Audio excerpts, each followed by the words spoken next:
This is the Anfield Drop in association with Reds Bets, a betting company with a difference. 50% of their profits goes to fan and community causes. If gambling isn't your thing, that's fine, it's not mine. But if you do fancy a bet, give them a look. And as always, be gamble aware. We've got Mike Nevin, Dan Morgan, Rob Gutmann, Andy Heaton, Fuad Hasan, and I'm Melissa Reddy. And it still feels like it's ages away, but you can see that it's creeping closer in terms of how many flags and stuff are around the city, Rob Gutmann. You can, and it reminds me of my semi-adolescence in Liverpool. In the 80s, I came here to Liverpool to live when I was 18, and I was struck by the minute Liverpool were doing bits, there were flags everywhere, just hanging out of shop windows, out of flat windows, on cars. It was just it was almost the day after a semi-final win. You knew that the build would happen, and I remember going down Church Street in the 80s, and W.H. Smiths would suddenly have the stands outside with loads and loads of flags and banners. And this feels like not the first time. There's been smatterings of it down the last decade or so when Liverpool have reached latter stages of things. But this feels bigger. We were just talking off air about how most of the main arterial roads in Liverpool have pop-up shops with flags and banner shops, just ruthless stuff. It's like Bombie Nights, but for LFC, and it's been brilliant to see. If you're living under a rock, we are actually talking about the Champions League final against Tottenham on the 1st of June in Madrid, which is probably what we've all been talking about forever, because this build-up has been so long. Andy, it does feel, like Rob said, different this time around. Last year, houses were decorated and stuff for Kiev, but it felt like it was only 3, 4, 5 days before the game, perhaps. But I think because the league season ended a while ago and there's been this gap, we've seen the decorations up for a lot longer. It feels more, not just drawn out, but there's more intensity to it. I think there's an imperiousness this season that wasn't there last year. I think, we got to the final in Kiev last year on like this mad brand of football and like on a wing and a prayer, and it was all or nothing. Whereas this season it just feels like it feels almost like natural, like Liverpool are this giant. You get the feeling that fans are trying to. I think, and I'm trying to hypothesise that the fans are trying to play their part in this, and it's like a generational thing. So like my dad in 1981 went to Paris and looked at photographs, and it was almost the same. Like there's housing Kirby and all the flags and banners out, and I don't think it's any coincidence that the flags are mainly of a retro style, and the basic, the better and all that kind of thing. It's trying to get into the mindset of that, and I think in a way it's almost, I won't say therapeutic, but it's helped build the atmosphere a little bit, and there's like a surety to Liverpool this season that maybe there wasn't last year. That, and it's great, and it's just fun, it's boss, innit? And it also puts paid to the myth about no Liverpool, there's no Liverpool fans in Liverpool. I mean, even County Road's got Liverpool flags flying everywhere. I think that's part of it, Andy, isn't it? It's like it's your real chance to sort of put one over the Blue Noses, because when you see that amount of red around the city, it gives life to the idea that that they're the people's club. I mean, we all know that anyway, but you've got visual representation of that now. I mean, down our road, like the people opposite us, I didn't even know they were Liverpool fans. There's a flag out there, sort of hanging out their window, and I thought, well, I'll go and introduce myself to the fella. Did you? Had a conversation. Yeah, I had a conversation with him and thought to myself, what, I'm far more of a red than you. Better get me flag out. And that's exactly what I did. And I put my red and white checkered flag that I took to Istanbul. It dates back to Rome in '77. It's not mine. It's one that I managed to pick up from somewhere. So that's got all the history, so I thought that'll show you. Apparently the real branch of JJB is doing reward and trade and Spurs flags. I bet it is, yeah. But I mean, this is, I think a European Cup final is unique. It's the one that gets everybody going. It's more than any FA Cup final. I suppose years gone by, the only other time that you might have said there was competition was when the two Merseyside clubs were playing in cup finals, but this is just about Liverpool, and that's what makes it really special. What did that actually look like? Weird. Because if you've got all these competing flags and banners up, like a general election, basically. Yeah, it was there. Yeah, it was. Yeah. It was better because every house had something. But I think who said the fact there's been this drawn out gap has been significant, and I think it's going to build and build now. We're still a full week away. I drove past I was going down the Queen's Drive, the Woolton Allerton bit of it. And this one that had really big house, but it had really gone for it with the amount of banners. I thought, this is like Christmas. I was just about to say, some people are really one-upmanshiping. It's like Seaforth and Bootle at Christmas time, and like all the houses are trying to outdo each other. Yeah, But So it's an extension of that in a football sense. Kirby is the capital. Kirby is the capital of the UK for Christmas lights. It's absolutely bananas, honestly, like growing up there. And it's one-upmanship. If like there was only like a few lights on each house, they'll have a few lights. But as soon as someone gets a reindeer outside, someone's gonna have 2 reindeers, and there is that element to it. And it's just dead funny because you see them in blocks. Yeah. So you see roads that haven't bothered at all because no one's bothered. And then as soon as one person, one street kicks off, it all goes up. I tell you what I found funny this week was that again down our road, a fella that I've never spoken to before, he just comes up to me and said, "You going, lad? You going out?" And I said, yeah. And he was asking me about like, you know, whether I had a ticket, how I was getting there and that. And then I thought, how does he know I'm a Liverpool fan? Because and then I realised there's been that many times that I've come home drunk after Liverpool games, singing me head off, and everyone's saying, "Oh, there's that bloody knobhead down the road." But at least missing a wee support. Yeah, exactly. You know, I've stamped my card, haven't I? Just not to try and take over the show, Mel. I do apologise. One thing has been noticeable over the last couple of weeks. The conversation with taxi drivers has steered well away from football. I have no reason why. It's off limits, isn't it? You can't talk about it. Why is that? I've had that Funny, problem they're normally with so for about keen. 15 years.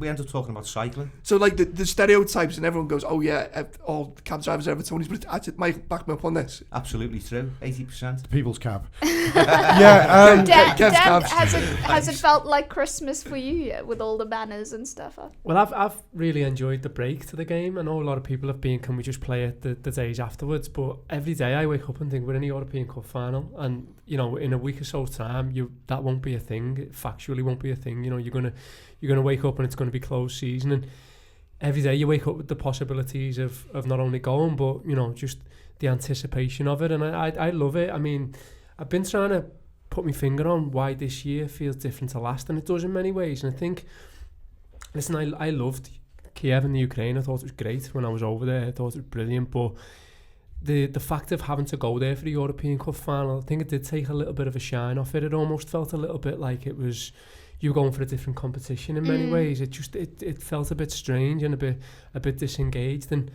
now, like, you know, even yesterday when I was looking at my ticket and stuff, I was thinking, God, you know, it just has the feel of a European Cup final because it's in a major European city and stuff like that.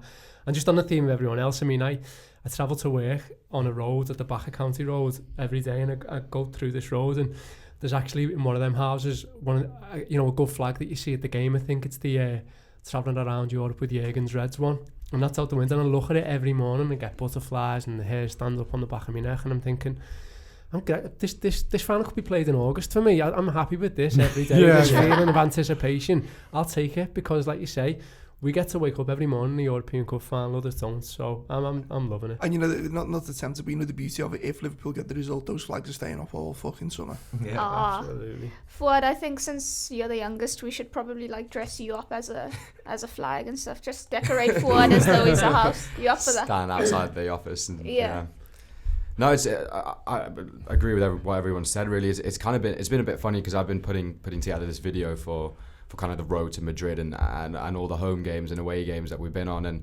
it's funny because we've been through so much that you look back and you forget moments that were so great at the time. You know, PSG at home, that feels like an age ago, and what a let off that was when we get the winner last minute. And you know, I think there's something special with how it's sort of a kind of a culmination of an entire campaign of ups and downs, and then you kind of have this big final to look forward to, and the period you get to reflect is quite interesting because, you know, I guess when you have the league season as well, that kind of takes your mind off it, and you know, you're back midweek playing, and then your focus shifts again, and it's sort of something that kind of it hurts at times, and it's strenuous, but now you can kind of just relax and look back and reflect, and you know, the flags and everything really helps kind of just get you in the mood, and you can't stop thinking about it. I think that's the main thing.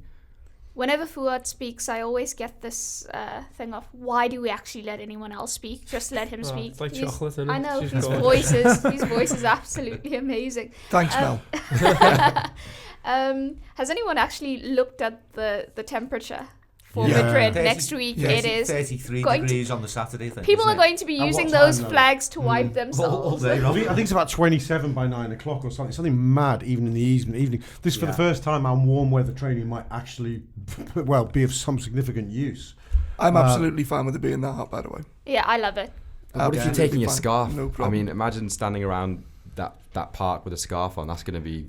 Fuad, mate, you're underestimating this to be lads head to toe in North Face over true. there. 100%. Guarantee. Big pair of necks coats, fair I colours, pair of think necks. our fan Shorts. culture is mainly based around flags, though, isn't it? Flags and banners.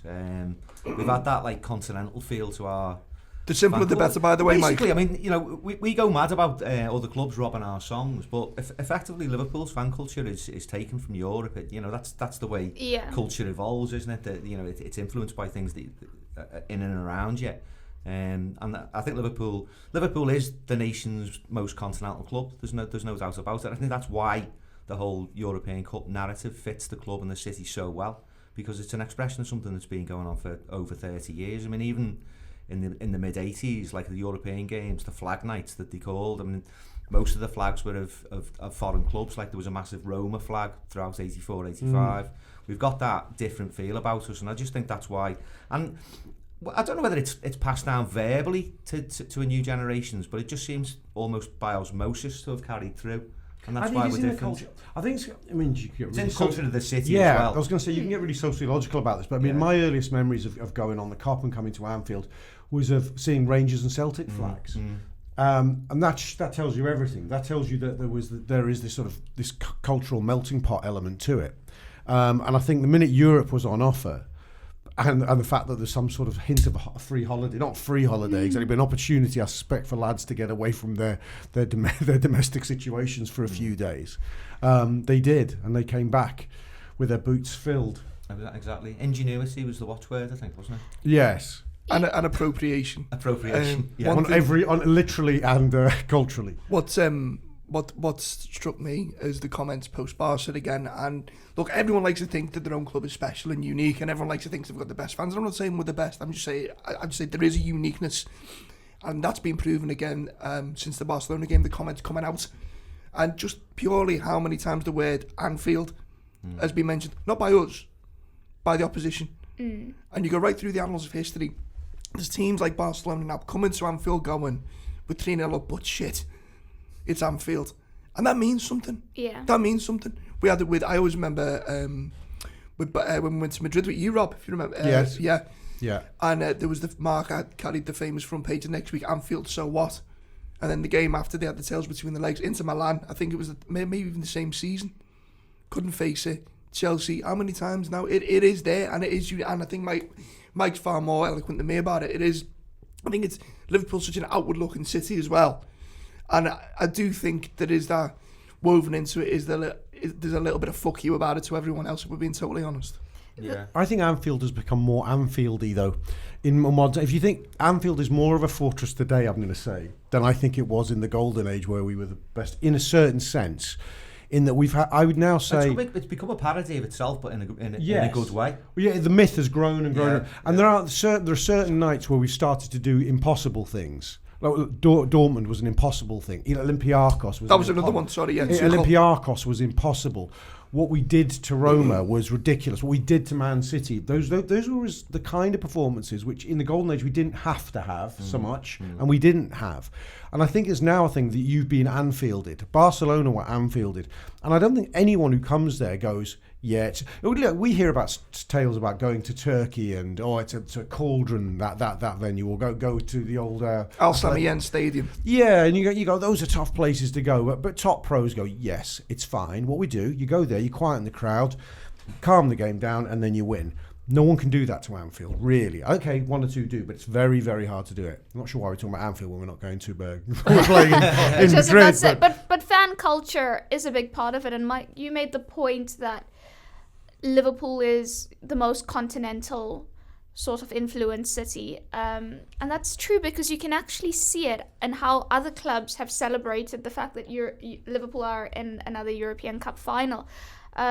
Borussia Mönchengladbach had Ale Ale Ale, Jamie Webster's version, playing at their stadium at half time. Wow. I think it was like last week or the week before or something. they? I sent it because my friend was at the game, sent me the recording. I sent it to him and he's like, you know what, this is actually mental because you're the second person to send me this. You've sent me an audio file. Somebody sent me a video of the stadium going mad to my version of the song. You had Borussia Dortmund, but obviously they've also got the Jurgen Klopp connection. But I've seen so many teams, like even from really obscure leagues, celebrating the fact that Liverpool are in the final again. And I think that's part of it, that Liverpool are so open to going to different cities and, adopting the culture and being a part of it all. But I did a feature not so long ago for The Athletic talking about Liverpool's European rebirth under Jurgen Klopp. I'm really happy we've mentioned the fan culture element because I think it's been intertwined. It's that revitalization of the fan base has coincided with this upturn on the pitch, and I think it's mutually beneficial. And Webster was one of the people I've spoken to about it. But we think about the boss night, Shevchenko Park. If anyone was in Kiev last season, were you there, Dan? Yeah, talking to you, Melon. Oh yeah, so much. Because I've not experienced a game as a fan. I've always got to work it. That was the first. Kiev was the first experience I had as a supporter to just go and see what it's like, and I was so blown away by everything. It was magical, Shevchenko Park. I mean, I remember my most vivid memory about Kiev was just thinking to myself, in no other situation would I be here. And that was, I mean, like I say, I thought it had tons of character. I thought the people were lovely. I thought they couldn't do enough for you in the main. And then you kind of go there and you go through your logistics of why you're there and you're getting towards the game, and then you sort of walk towards this park where even streets away you could hear these echoes of noise of Liverpool, and you just started to feel a little bit homely, a little bit of nostalgia. And then you get in this park and it's a sea of red, and you literally could be anywhere in the world, and it just reminded you why you were there, and it just had this hazy, like, pyro-filled scent to the air, and it's really difficult to explain if you wasn't there. And I know some fans take exceptionalism by saying, you had a nice time, but you didn't win anything and all that. And I think that's important to reference when we talk about fan culture, because I think Mike makes a really good point before when he says that, some people look at us and think that we look outwards more than they do. Well, I think we do, because we get irked so much because we make the effort to go out to Europe and seek these cultures and bring them back to Liverpool, and then we kind of see it getting ripped off by a soccer AM culture of fan base that sing about austerity in Liverpool like it's the 1980s still and stuff like that. And it's just lazy, and it's almost why Liverpool need to be in Europe for me, is that they get those experiences themselves, but they also bring them back here and let everyone else see what we've learned ourselves. And another thing I want to touch on is I think what's coincided with Jurgen and his reign is that we've seen almost an exuberance of youth amongst the support adopting to it, and it's been exemplified by the Champions League season. For me this year, I've had a couple of the Spine Cop kids by me, and they're only 17, and they only turn up for the European nights, and they stand by me, and we've got a really good relationship built. And the last half an hour in Barcelona was just me managing them through the game. Honestly, they were crying their eyes out, and I've got my arms around both of them, saying it's all right, this is what we need to do to get through. And I'm saying we'll score 5 if they score 1. Don't worry, I'm giving them all this, and because the occasion just completely overawed them. But I think the effervescence we're seeing in the stadium, and these young lads and girls who are buying into Liverpool and what it is today, I think it's kind of knocking years off all of us in a way, and it's making us kind of collectively become a little bit more young at heart and younger at adopting the club and what it is today. So just that as well is a big thing for me. I think the boss night thing is and it's an incredible expression of Liverpool culture. I mean, it's completely Scouse, and I know like people from outside Liverpool have latched onto it now, and that's good. It's natural. But they're buying into it in the right way, because it's attractive and it's unique and it's very, very Liverpool, and people want to buy into that idea. But equally, I think it's given a lot of the ticketless Liverpool local generation a chance to express their love of the club. Yes, yeah. Not all of them go to the match regularly. As Dan said, a lot of them just European games because there's been accessibility in the past that it's allowed that has been allowed by that. And I think basically that influx of local young fans has definitely it's given the likes of me a leg up, if you like. Because it gives me the chance to pontificate to younger people, but at the same time, it's boss because it keeps you young and it keeps you in touch. I mean, with songs like people talk about, they sing that too often. LA is the best football song that I've heard in 50 years. I prefer Si Senor. Do you like Si Senor? I love Si Senor. I do, but in terms of, but that's about one player. I'm all about team and stuff like that, and I just think, and the fact that, I mean, for me, the Paris down to Turkey, it's got massive resonance with me because my first European Cup fan, I was 13 in Paris, didn't have a ticket, didn't get in. It's a horrible feeling when you're in a city and you can't go to the game. Down to Turkey, I was in Istanbul 20 years after Heysel, so it's got a personal reference for me, but it's just a brilliant song. You said the word Osmosis before, and that struck a chord with me, and Robin, yourself and Rob will know far more, but there is a footsteps of our fathers kind of thing going on lately, and I think a lot of a part of that is because for the first time in ages, I think as well, the club is so united with the fan base, and look, it'll never ever be perfect, but if you look at where it was not so long ago, especially with the ticket walkout, even under Fenway Sports Group, it is a lot closer, and there is that Shevchenko Park last year as well. I mean, correct me if I'm wrong, but one of the things about it, there is a sense of wonder and adventure because you're thinking, I'll never be here again in my lifetime in all probability. Yeah. And then you're walking up to Shevchenko Park, and it's the way the city's built. It's like on it, like it's almost like a grid system, and you're walking up and you can hear it as a whisper, and then a whisper becomes a hum.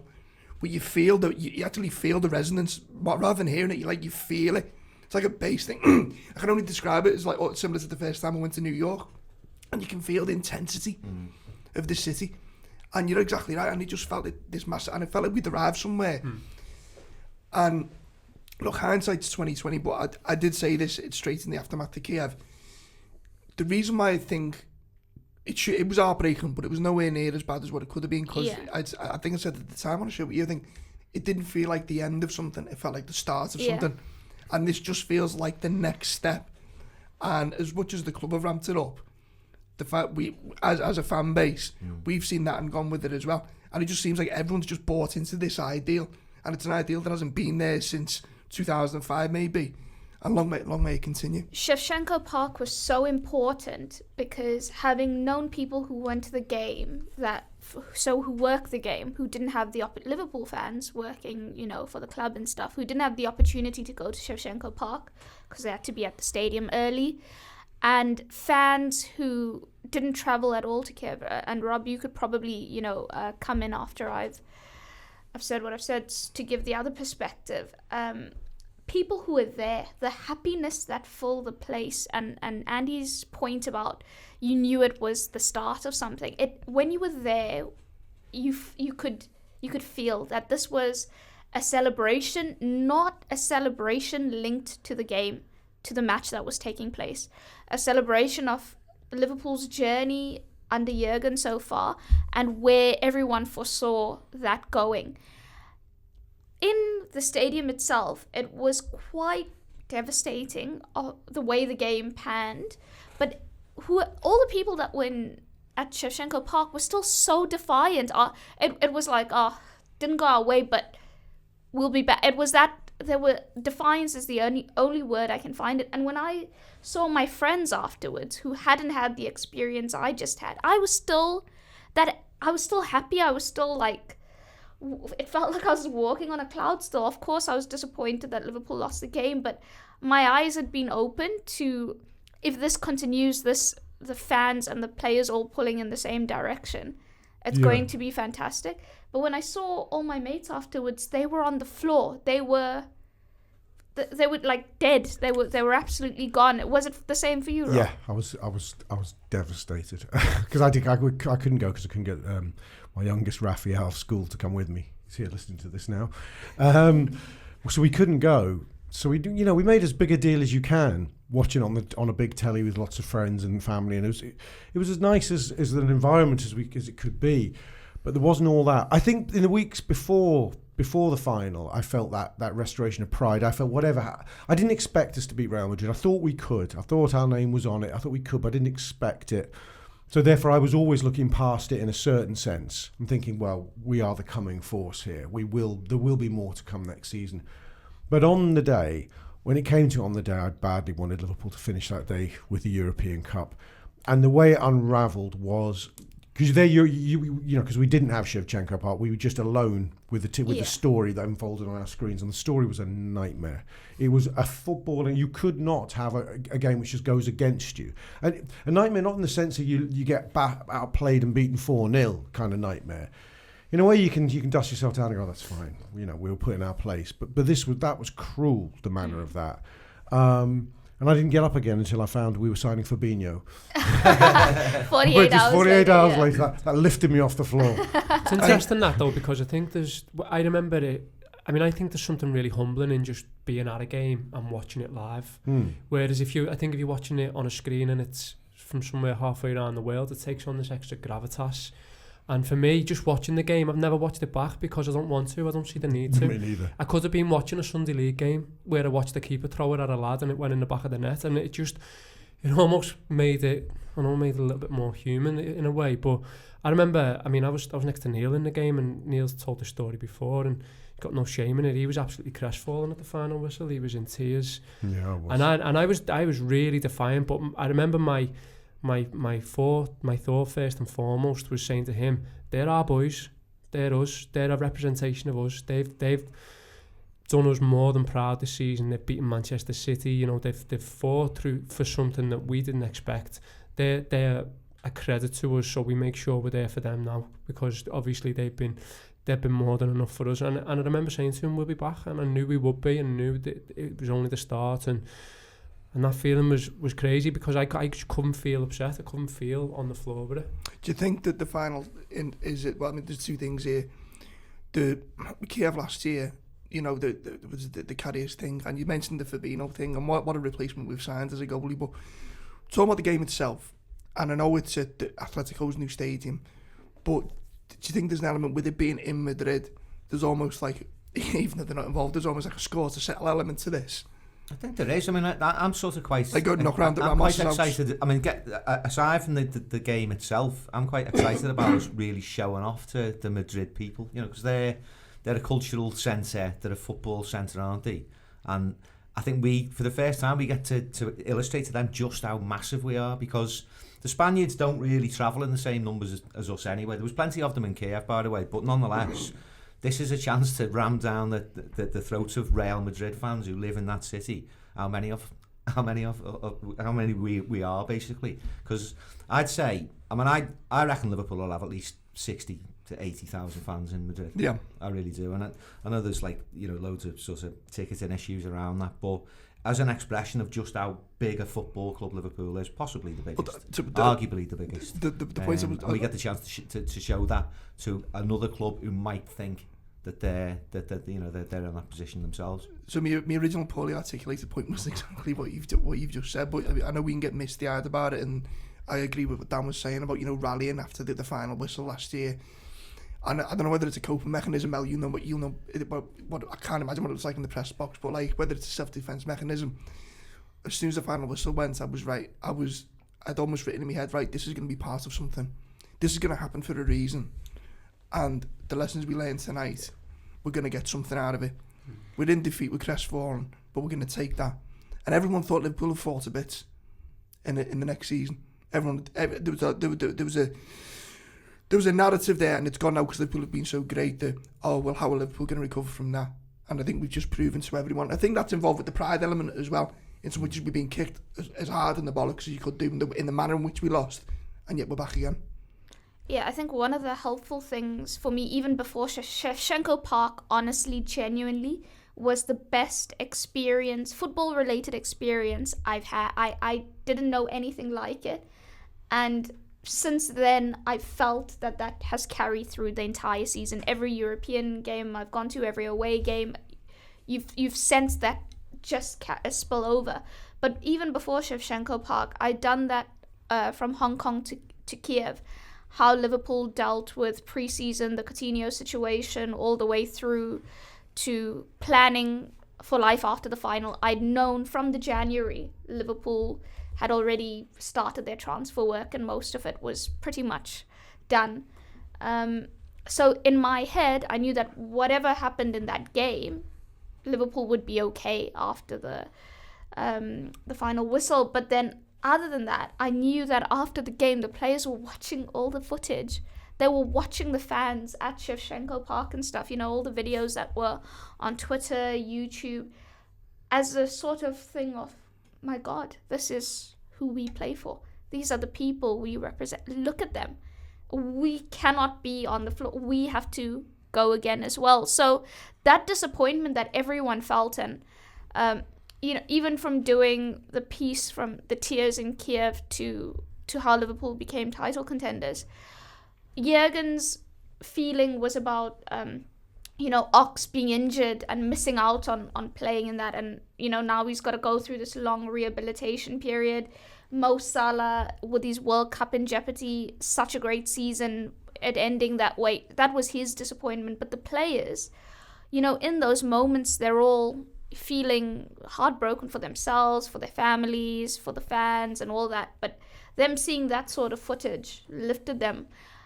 Fuad, do you think, you know, all the stuff that we saw last season in terms of the fans and how the fans helped the players through, we spoke about the game against Roma at Anfield, the games against City, do you think this season as well, they've looked at all that and thought, you know, with the Barcelona game most especially, well, why can't we do it when we've got them behind us? Yeah, exactly. I think that Barcelona game, I think the strength and belief within the squad and in the fans was already there. But when you have a night like that, I sort of thought to myself afterwards, you know, you watch Fabinho stood there kind of singing "You'll Never Walk Alone." He's been at the club for a few months, and I was sort of thinking, taking my kind of emotion out of it. If you're one of those players, how could you ever play for another club if you've experienced something like that? Because, you know, there's nowhere else in the world where something like that can happen. And I think, you know, you can look at managers post-match kind of interviews and things, and you know, sometimes they're not exactly, you know, they're very much kind of giving out a media kind of line. But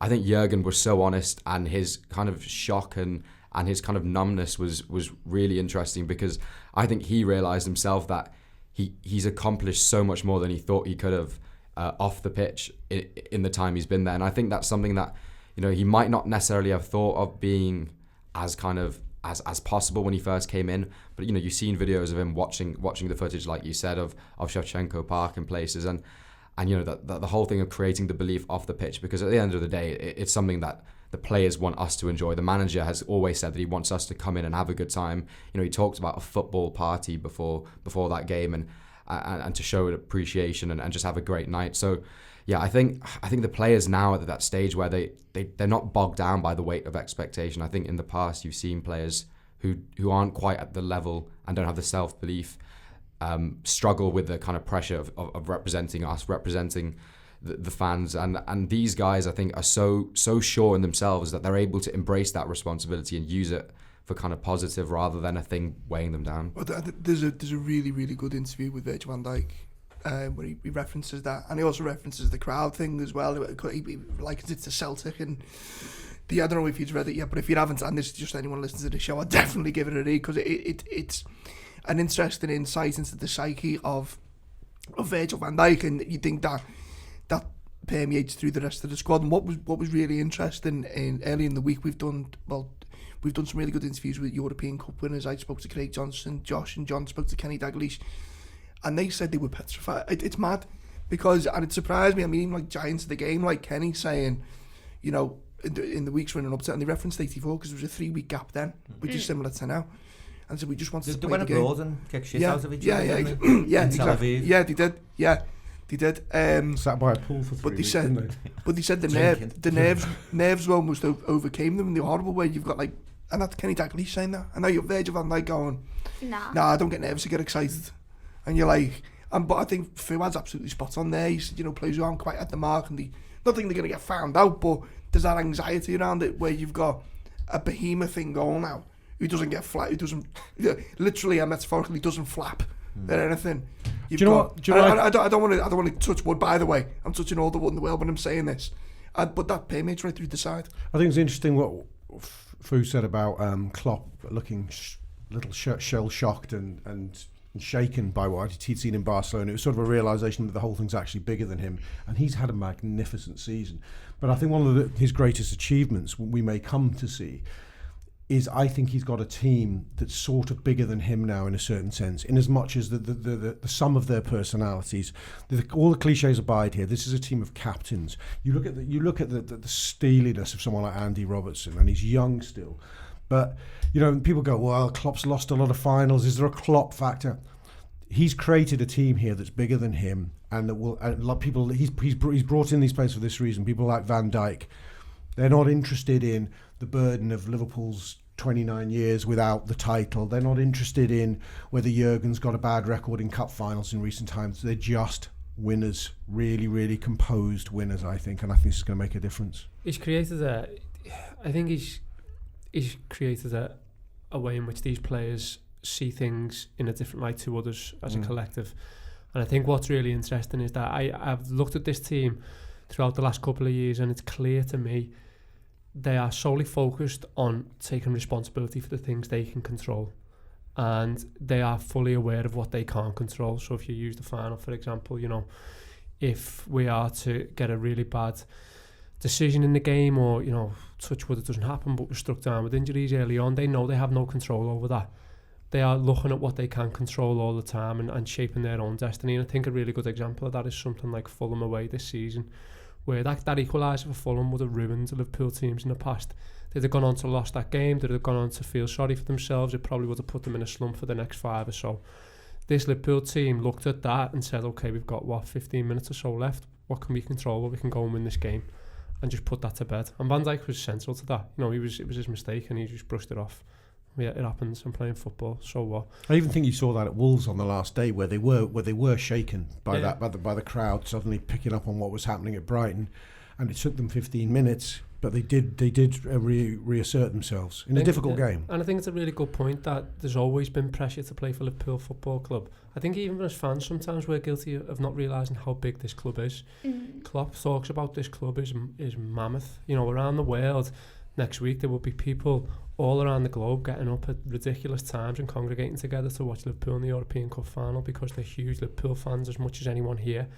And that's something that I think, like I say, in our own little Liverpool bubble sometimes we tend to forget about. And that Klopp makes a great quote when he first comes in about carrying the history around in a rucksack as if it's weighing you down.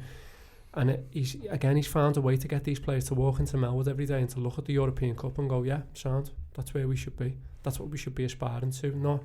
Not you know, some shrinking violets that we've seen in the past, which is, you know, I'm not having a go at slighting anyone's personality or whatever, or mental strength. I think there are just certain ways in which, Stephen Warnock says in the preview yesterday, it all comes down to the manager in terms of mentality and the environment he creates. Well, I think we've got the best in the business for that, in my own opinion. It's the one thing that's really struck me, just going exactly off the back of that, there is a small C conservatism in Liverpool where we, you know, as much as we walk chest out, we don't really talk about how, you know, we kind of worry about things we don't see things from the outside, and we worry about small things in microcosms and all that stuff. But when you read opposition managers' quotes about Liverpool, it was the Bayern Munich manager Kovac in the run up to the Bayern Munich game, he went, no, these are one of the best sides, if not the best side in Europe at this, and he's not the only one. Valverde, after Barcelona, have just done us 3-0 in Barcelona. Nah, it's not over yet. Messi's reaction to them not getting the fourth goal told you everything you needed to know about that second. Well, exactly. League, But Messi's reaction to the free kick, do you know what I mean? He was like, he was elated, and then exactly when Dembele misses that, because they just know there's the slightest sniff. Who was it who said yesterday, Liverpool over 2 legs will kill you? And I know this is only a final, but we are at that top table and haven't been away from it for so long. And I think this ties into the flags thing and the banners and everything we referenced earlier in the show. That takes a while to like settle amongst the fan base, and I think it's finally just settling now where we feel comfortable and walk a little bit chest puffed out a little bit. I tell you what though, I mean, Istanbul's is it 15 years, 14 years ago. Today. You can't underestimate the impact that scoreline on the club's history has in the psyche of every Liverpool team that goes out on the pitch now. Because look at the FA Cup final the year because after. we're famed, exactly. 1 year later, pretty much the same thing, and then of late, these incredible comebacks against Dortmund, against Barcelona. I think that's all rooted in Istanbul. I really do. I mean, going back, it's slightly a lesser point, but when United were dominant, they came back from 3-0 down against Sheffield Wednesday one time, around the time they won the first league title, and then all of a sudden it was in our heads. Even if they go 2-0, and then another time they came back from 3-0 down at Spurs and won 5-3. As soon as you start thinking that you can do that, and Liverpool Football Club thinks all of this now it's a legacy of Istanbul. It was a miracle, but at the same time it's a believable miracle because it actually happened, and I think that it never goes away, and especially in a European Cup final, you never go up. I think there's kind of this weird thing with opposition managers, as you're talking about, Andy, where they're asked to explain after a game what's just happened. You look at Dortmund and PSG earlier this season, and Barcelona. There's sort of an acceptance where they're like, the managers are sort of like, well, they got one goal and we know what happens next. They know that first goal is so important, and I don't think there's another club in the world that a stadium that kind of believes as much after getting that first goal. If you're 3-0 down or you're 2-0 down, 4-0 down, whatever it is, that they can go on and get another, and there's that kind of patience, and we know how to pick our moments to drive the players on, and it's something that you can take for granted, because no manager of these sort of teams should be saying that. No one should be saying, well, they got a goal and we all know what happens next. The players drive that. One of my favourite moments of the season was Jorginho and Wijnaldum wrestling the ball out of the arms of Ter Stegen when he scored the first. It was very similar. It reminds me of Stephen doing this is great for podcast, by the way, but Stephen doing the arms at 3-1 in Milan. It was like, right, okay, fucking game on. Yeah. There you go. The thing I wanted to mention is, even before the kickoff of that second leg against Barcelona, Arsene Wenger was telling anyone who'd listen. Didn't he say something like, it's the last place that you want to go? You do not want to go a return leg to Anfield. You don't want it. But I think he said crazy things happen there. Things you know are coming, so you try and plan for them, and you cannot control them no matter what you do. I also put down that Virgil van Dijk interview because he says something so interesting in there. Not just that he's not nervous and that everyone's relishing this, but I think he was asked, because the way he answers it means it was directly referenced in the question, how would Liverpool pick themselves up having lost the league by a point to City after getting 97 points and losing the European Cup final for a second successive season? How do you deal with that as a team? And he says, we're not thinking about that.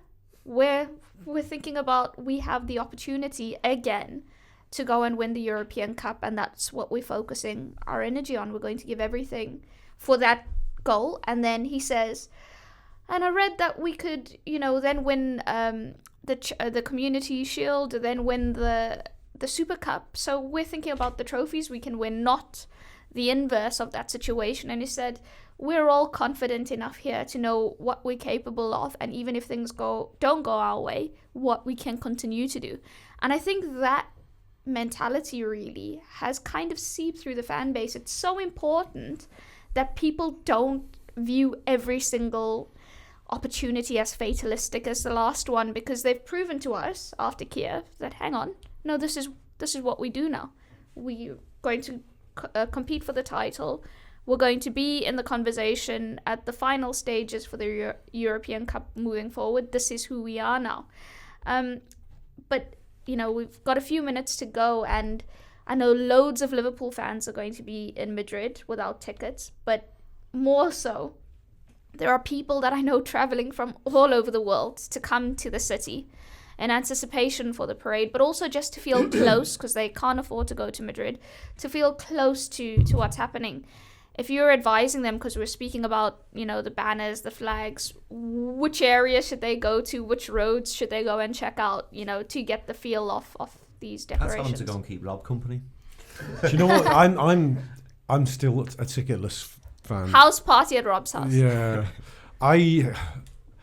Do you know? I said to I booked my flights, booked my hotel, and thought, well, the ticket usually by hook or by crook I'll get it. I've never. I've put the hours in. I've never not got.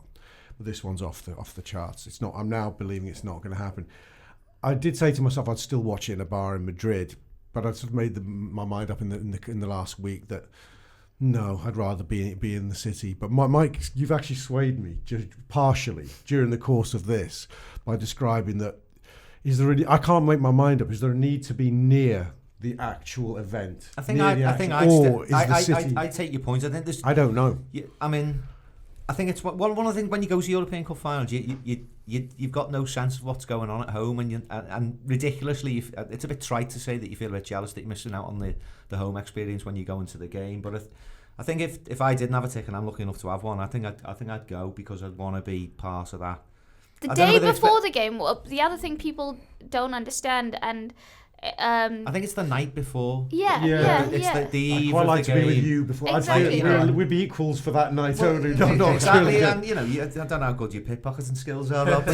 It's I mean, teach me, mate. I mean, and just relating back to Kiev, the best one.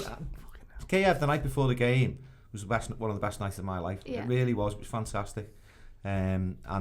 I'm anticipating that in Madrid. I've got my dad flying in on the morning. I've got my son flying in like midnight the night before. So it's I'm really looking forward to it. But it's about if you knock around with Liverpool fans, we all know each other. It's like we're all on nodding terms at the very least. It's a Scousers thing, ever the little nod. Yeah. There's a mate of mine, Jacko, who comes from Crosby. I've been on nodding terms with him for 30 years, and we've recently started speaking. We said, it's mad, innit? This is what you're doing. It stays, it's the nods, then there's the let on, then the out. I said to him, you're going to Madrid, and he came out with one of my favourite phrases. Is that a rhetorical question? Of course I am. And Carragher said on the, I think this was on the Wolves commentary, watching that back, he says that, everyone, they're looking forward to Madrid now. This is a big disappointment, and I tell you what, I don't know anyone who's not going. Fucking hell, I'm going to have to go now. I'm doing a number on you here. You are. When's it, if we win, do you want to tempt fate here? What time's the parade back in Liverpool? Sunday? It'd be the Sunday. Sunday afternoon, yeah. See, I've got a flight back from Madrid at 3 o'clock, so that's going to be 2 o'clock English time, isn't it? Yeah. Just me. You just landed in the city. What do you think, Raf? Should we go to Madrid? The nod in the back there. You know what though? I mean, the one thing on this, pay for the bloody flights. One thing I will say, Rob, and I would dearly like you to come to Madrid purely just so we can have a couple of beers on the day of the game and all that stuff. One thing I have found this year, which is mad, is being in the ground is so much easier than watching it on the telly. Yeah. Watching this side, and I've never experienced that before. There's been it started with I couldn't go to Man City the second leg last year. And I was nervous as hell. Oh, that was hell. I watched that. I couldn't telly, get for that. But in the but there's been like Barcelona in the ground. There wasn't any nerves. Where if I was watching that at home, you'd be an absolute bag of shit. I don't know. At 4-0, I wasn't in a good place in the ground. Steven Gerrard got off. I don't know. I'm sure this is across all generations. When you're in a football match, you feel like you've got some kind of control over it with your eyes. I mean, you just the Barca second leg, right? I man marked Lionel Messi in my head because every time when Barca had possession, I was looking right. Where is he? And man marked him. First 45 minutes, I was knackered at half time, absolutely knackered because I was playing. I was basically playing, I felt that my ability to sort of keep an eye on him was part of the whole business of him not being as effective as he could have been. And when you're in the ground, we're just thinking about now against Barcelona, it's 4-0, the minutes are ticking by, and Barca are coming forwards. You just get off your seat and go, Liverpool. You're just trying to do something. Anything you can do. Anything you can do. And then around you, people are doing it. So, to that extent, you do feel you can do something about it. It is in front of a TV, there's nothing. You're shouting into space. Okay, but not everyone is going to be lucky enough to get to Madrid. So for those paying to come to Liverpool, any shouts for where they can go to experience I think the centre of town, because that's where the most, that's where everyone flocks to. It's like a off to a flame, isn't it? Alternative, and I know it's sold out to anyone who's lucky enough, but if you can get tea is going to be immense because you're right by Anfield. I remember, right, Anfield around the ground. If you can get a pub anywhere near, have they got it on in the brick? I think Concert Square to Hanover Street would be wild if Liverpool win. Town or by Anfield, but Anfield, if they do it, Anfield will be fucking unreal.